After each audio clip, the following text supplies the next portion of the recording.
నమస్తే. ప్రస్తుతం మనతో పాటు సీనియర్ జర్నలిస్ట్ దాము బాలాజీ ఉన్నారు. ఆయనతో మాట్లాడారు. నమస్తే సార్. నమస్తే. సార్, అఘోరి శ్రీనివాస్ ఇప్పుడు ప్రస్తుతం రిమాండ్లో ఉన్నారు. అయితే ఈరోజు ములాఖత్కి వాళ్ళ నాన్న, చెల్లి అండ్ బావ అలా కుటుంబ సభ్యులైతే వచ్చారు కలవడానికి.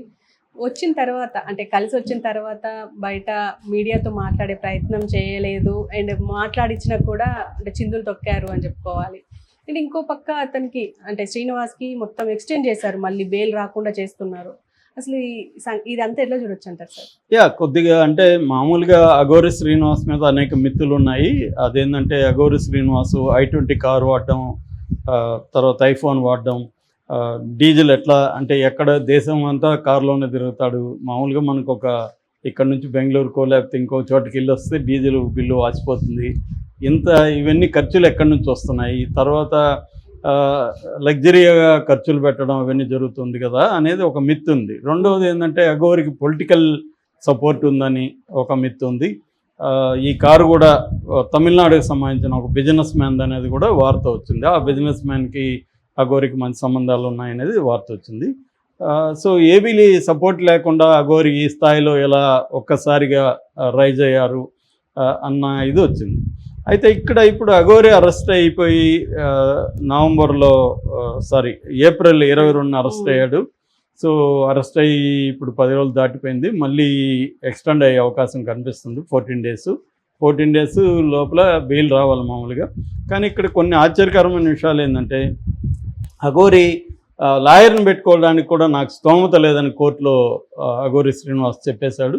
సో నాకు అందువల్ల మామూలు కోర్టు ఏం చేస్తుందంటే లాయర్ ఎవరు లేనప్పుడు లీగల్ ఎయిడ్ కౌన్సిల్ అంటారు. లీగల్ ఎయిడ్ కౌన్సిల్ పర్మనెంట్గా అక్కడ ప్రతి కోర్టులో ఎవరో ఒకరు అడ్వకేట్ ఉంటారు. వాళ్ళు గవర్నమెంట్ నామినల్గా పే చేస్తుంది. సో వాళ్ళని రవి అనే ఒక అడ్వకేట్ని పెట్టింది.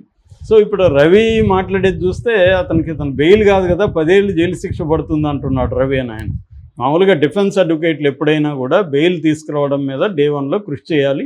తర్వాత అతనికి శిక్ష పడకుండా చూడడానికి ట్రై చేయాలి. నేరం చేశాడో లేదని అది డిఫెన్స్ అడ్వకేట్కి అనవసరం. డిఫెన్స్ అడ్వకేట్ పని డిఫెండ్ చేయడం, క్లయింట్ని అతను నేరం చేసినా చేయకపోయినా డిఫెండ్ చేయాలి. అది డిఫెన్స్ అడ్వకేట్ చేయాల్సిన పని. అది కోర్టు చెప్తుంది నేరం చేశాడో లేదని. డిఫెన్స్ అడ్వకేట్ ఎప్పుడు కూడా నేరం చేయలేదని నిరూపించడానికి డిఫెన్స్ అడ్వకేట్ ట్రై చేస్తాడు. సో కానీ ఇక్కడ ఇతను పెట్టుకున్నాడు కాదు కాబట్టి రవేనా అతను మీడియాతో ఏం మాట్లాడుతున్నాడు, ఆ బెయిల్ కష్టమండి అంటున్నాడు, తర్వాత ఇతనికి శిక్ష పడుతుందని చెప్తున్నాడు. సో ఇతను చేసింది ఏంటి? చీటింగ్, బేసిక్గా చీటింగ్. అంటే ఒక ఆమె దగ్గర మహిళా ప్రొడ్యూసర్ దగ్గర 9,80,000 డబ్బులు తీసుకొని పూజ చేస్తానని చెప్పాడు. పూజ చేశాడు. అక్కడ ఏమీ చీటింగ్ లేదు. ఉజ్జయినికి గెస్ట్ హౌస్కి తీసుకెళ్ళాడు. ఈయన భర్త వీళ్ళంతా వెళ్ళారు, పూజలు చేశాడు. అంతవరకు సైలెంట్గా ఉంటే కేసు లేదు. కానీ తర్వాత ఇంకా నేను పూజలు చేయాలి, డబ్బులు కావాలని చెప్తే డబ్బులు ఇంకా ఇవ్వము, చాలు మాకు అని చెప్తే లేదు, మీరు ఇకపోతే నేను నెగిటివ్గా మీ మీద పూజలు చేస్తాను ఏదని బ్లాక్మెయిల్ చేయడం మొదలుపెట్టాడు అనేది కంప్లైంట్ చేశారు లేదో మనకు తెలియదు. ఈమె కంప్లైంట్ ఇచ్చింది మొకిల్లా పోలీస్ స్టేషన్లో. సో ఇప్పుడు అతని మీద ఏమేమి పెట్టారు? చీటింగ్, ఎక్స్టార్షన్, డబ్బులు డిమాండ్ చేసి తీసుకోవడం, తర్వాత క్రిమినల్ ఇంటిమిడేషన్ అంటారు. క్రిమినల్ ఇంటిమిడేషన్ అంటే బెదిరించడం, డబ్బులు ఇవ్వకపోతే నీ అంత చూస్తాను ఇంకోటో బెదిరించడం. ఈ సెక్షన్ల కింద BNS సెక్షన్ల కింద కేసు పెట్టారు. మామూలుగా ఇవి బెయిల్ రాని సెక్షన్లు ఏమి కావు, బెయిల్ వస్తాయి. కాకపోతే ఏంటంటే గట్టిగా అడ్వకేట్ ఉండి కోర్టులో ఆర్గ్యూ చేసి చేయాలి. సో ఎందుకంటే మామూలుగానే సుప్రీంకోర్టు అనేక కేసుల్లో చెప్పింది ఏంటంటే bail is the rule, jail is exception. Bail అనేది ఫండమెంటల్ రైట్లో భాగం కాబట్టి ఆర్టికల్ 21 కింద బెయిల్ ఇవ్వాలని చెప్పింది. సో ఎప్పుడు బెయిల్ ఇవ్వరంటే ఇతను ఏమన్నా జంప్ అవుతాడా, అంటే వేరే విదేశాలకు వెళ్ళిపోతాడా, లేకపోతే సాక్షుల్ని ఏమన్నా బెదిరిస్తాడా, సాక్ష్యాధారం తారుమారు చేస్తాడా అని ప్రూవ్ చేస్తేనే బెయిల్ రాకుండా ఉంటుంది. చాలా కేసుల్లో బెయిల్ వచ్చేస్తాయి మామూలుగా. సో ఇప్పుడు మొన్న మాధవ్ దాడి చేశాడు అక్కడ, గోరంట్ల మాధవ్, ఆయనకి 10 రోజుల లోపల బెయిల్ వచ్చేసింది కదా. సో దాడి చేసిన స్థాయిలోనే బెయిల్ వస్తే ఇది చీటింగ్ కేసు, ఇంకా వేరే ఏం కేసుల్లో ఇతను అరెస్ట్ చేయలేదు కాబట్టి బెయిల్ రావాలి. కానీ ఇతని తరపున ట్రై చేయట్లేదు. ఈ మధ్యలో ఏమైంది, ఒక మంత్రి భార్య ఇతను కాళ్ళు మొక్కిన పాత వీడియో అవన్నీ బయటకు వచ్చింది. సో ఆమె ట్రై చేస్తుందని వార్త వచ్చింది. అందుకని మహిళా కమిషన్ చైర్పర్సన్ నేరళ్ళ శారద కూడా జైలుకి వెళ్ళి ఇతన్ని పరామర్శించింది అని కూడా వార్త వచ్చింది. ఈ నేపథ్యంలో పొలిటీషియన్స్ ట్రై చేస్తున్నారు కాబట్టి బెయిల్ త్వరగా వస్తుంది అనుకున్నాం, కానీ బెయిల్ రాలేదు. ఫైనల్గా చాలాసార్లు ఏమవుతుందంటే మనం సామాజిక ఉద్యమాల్లో ఇంక పనిచేసే చాలామందికి ఇది అలవాటు అనమాట. చూసేటప్పుడేమో అందరు ప్రపంచం అంతా మనతో ఉన్నట్టు ఉంటుంది. వన్స్ అరెస్ట్ అయినాక ఎవరు ఉండరు, ఫ్యామిలీ మాత్రం మిగులుతుంది. చచ్చినట్టు తప్పనిసరిగా ఫ్యామిలీ వాళ్ళే వెళ్తారు తప్ప ఇంకెవరు చూడడానికి కూడా వెళ్ళరు. అట్లా ఇప్పుడు అఘోరి పరిస్థితి చూస్తే మీడియా వాళ్ళు, మీడియాలో ఫ్రెండ్షిప్లు అవన్నీ మనం చూసాం. అఘోరికి ప్రతి ఒక్కరూ చాలామంది యాంకర్స్ చాలా పర్సనల్ రిలేషన్షిప్స్ మెయింటైన్ చేశారు. ఇవాళ ఎవరు అఘోరిని చూడడానికి వెళ్ళాలి. ఫైనల్గా ఎవరు వెళ్ళారు అఘోరికి దగ్గరికి? వాళ్ళ ఫ్యామిలీని, వాళ్ళ నాన్న, వాళ్ళ చెల్లెలు, వాళ్ళ బావ, ముగ్గురు వెళ్ళారు. సో వాళ్ళ ముగ్గురు పరిస్థితి ఏంటి? వాళ్ళు చాలా పేదరికంలో ఉన్నారు, సరైన ఇల్లు కూడా లేదు వాళ్ళకి. ఆ వీడియోలన్నీ కూడా చూసాం. వాళ్ళకి మీడియాతో చక్కగా మాట్లాడే నాలెడ్జ్ కూడా లేదు. సో పైగా అఘోరి తన లగ్జరియస్ లైఫ్ని ఎక్కడెక్కడో గడుపుతుంది, కానీ వాళ్ళకి కనీసం హెల్ప్ అనేది కూడా అఘోరి ఏం చేసినట్టుగా లేదు. ఇప్పుడు వెళ్ళిపోయి ఆ తర్వాత హెల్ప్ లేదు. అంటే అఘోరి నుంచి హెల్ప్ లేకపోగా ఇప్పుడు కొత్త తలనొప్పులు వచ్చాయి వాళ్ళకి. ఒకటి ఏంటంటే వాళ్ళ పేదరికాన్ని, వాళ్ళ దీన్నంతా మీడియా గ్లామరైజ్ చేసి చూపించడం. అఘోరి తల్లితో ఎలా ఉంది, మొన్నప్పుడు నేను ఒక వీడియో చూసా, అఘోరి తల్లి ఏం చెప్పిందో తెలుసా అని ఇట్లా టైటిల్ పెట్టి వాళ్ళ ఇల్లు చూపిస్తున్నాడు. ఆ ఇంట్లో ఆమె నిద్రపోతుంది. సో దాన్ని ఆమె వెనక నుంచి తీసి ఇల్లుని చూపించి ఇది చేశారు. అంటే మన మీడియా కూడా, మీడియాని చూస్తే కూడా జాలేస్తుంది నాకైతే నిజంగా. ఎందుకంటే మీడియా కూడా ఈ ఒక ఇరుక్కుపోయింది ఒక మోడల్లో. ఈ మోడల్లో ఉండే ప్రాబ్లం వల్ల ఏమవుతుందంటే ఏదో ఒకటి చేసి వీసి తెప్పించుకోవాలి అన్న దీంట్లో మీడియా ఉంటుంది, ఆ ప్రెజర్ ఉంటుంది. ఎందుకంటే సర్వైవల్ అనేది ఇవాళ మీడియాకి very very difficult, unless political పార్టీల హెల్ప్ ఉంటే తప్ప ఈ మోడల్లో సర్వైవ్ కాలేం. ఎందుకంటే రెవెన్యూ మోడల్ అనేది ఇది సక్సెస్ఫుల్ రెవెన్యూ మోడల్ కాదు.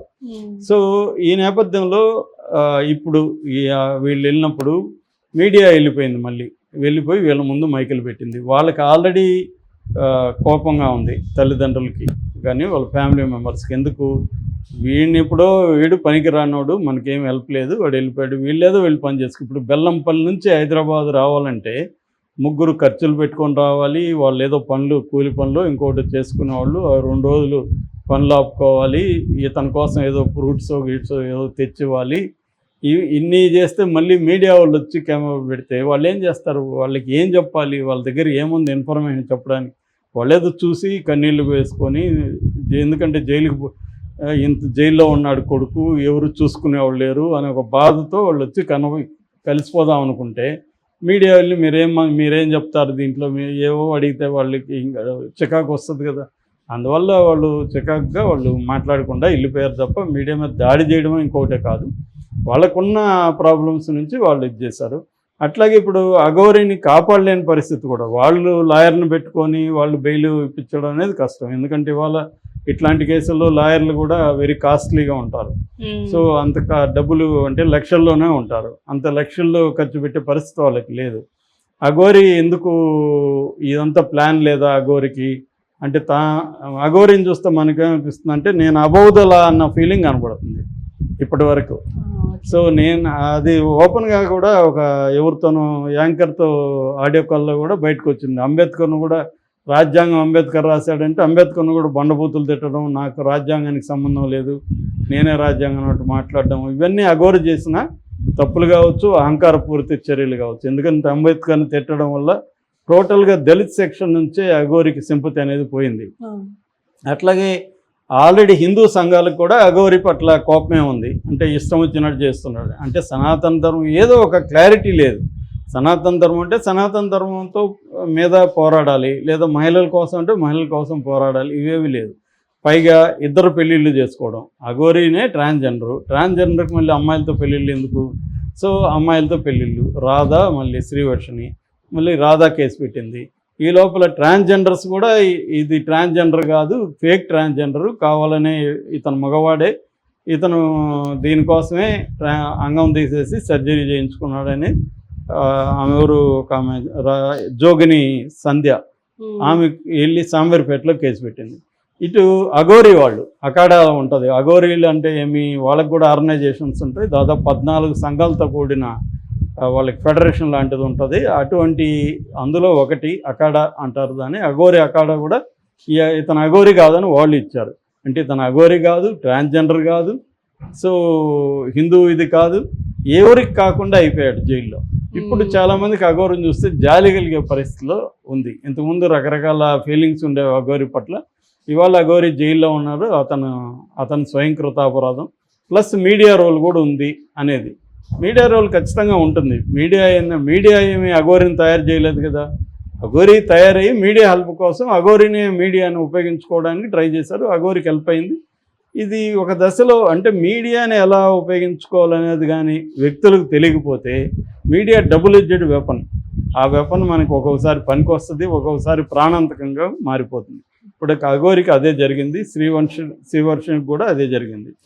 సో ఇప్పుడు మరి అఘోరి ఎంతకాలం జైల్లో ఉంటుందనేది ఎవరు చెప్పలేని ఒక కండిషన్లో ఉంది. అఘోరి తరపున ఎవరైనా బలంగా లాయర్ని పెట్టుకొని చేస్తే కానీ బెయిల్ రాదు. ఎందుకంటే ఈ లాయర్ గట్టిగా ఆర్గ్యూ చేయడు, బెయిల్ వచ్చే అవకాశం లేదు. Okay sir, thank you.